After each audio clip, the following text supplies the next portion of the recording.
Hello, everybody. My name is Dylan Allman with American Values, and today we are at the Bitcoin 2024 conference here in Nashville, Tennessee. I'm going to go around and talk to a few people, ask them what they thought about Bobby's speech yesterday, what they think about Donald Trump's speech later today, and let's see how it goes.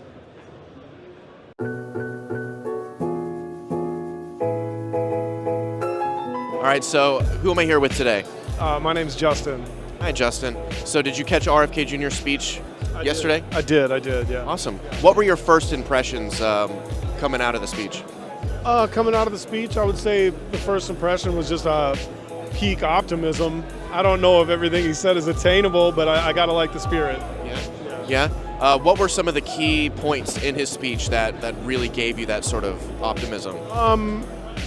Well, I saw him last year as well, so building on that, you can tell that he's done a lot more homework on Bitcoin just when it comes to self-custody and some very kind of niche facets of Bitcoin.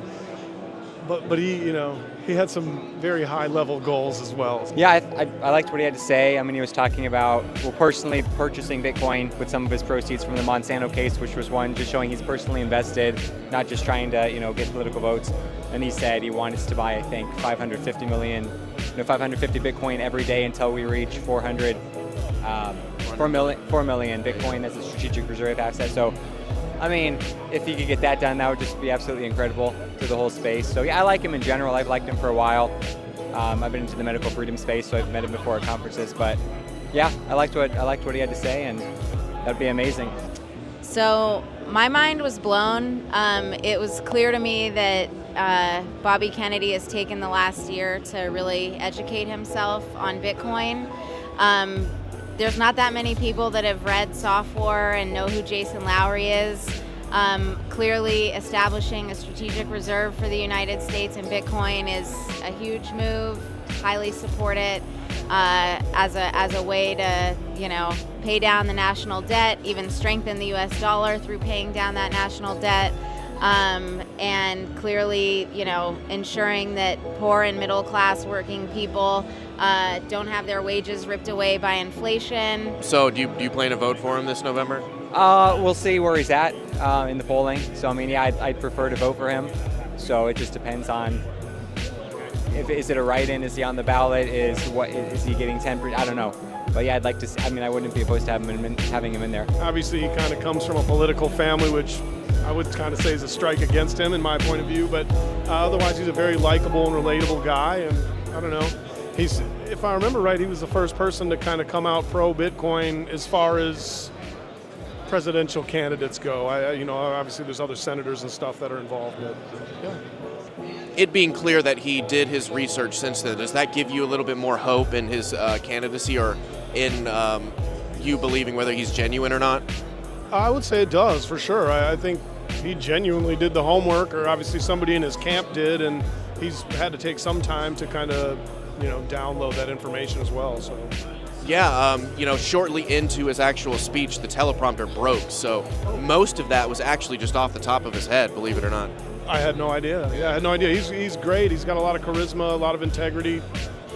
He understands that the fiat machine is how we keep the military-industrial complex going, and it's just extremely obvious that he knows what he's talking about and wants to bring people together through, these shared values and sound money. Yeah, no, that's fantastic. That was a great overview, by the way. Yeah, how do you think it'll compare to Trump's speech later today? I don't know. I think maybe his strategy was to beat Trump to the punch on some things, so I'm kind of curious with his lofty goals, how far above that Trump is going to go. It might just be absolutely insane. How do you think RFK compares to Trump in terms of being genuinely involved within the space? I kind of think he has Trump beat. Trump has a reputation, obviously, he's a finance guy, so you can see how he would be into Bitcoin. But by the same token, he's pandering for votes too. So I think RFK's a little more genuine. What are your thoughts about Trump speaking later today? It'll be interesting to see what he says.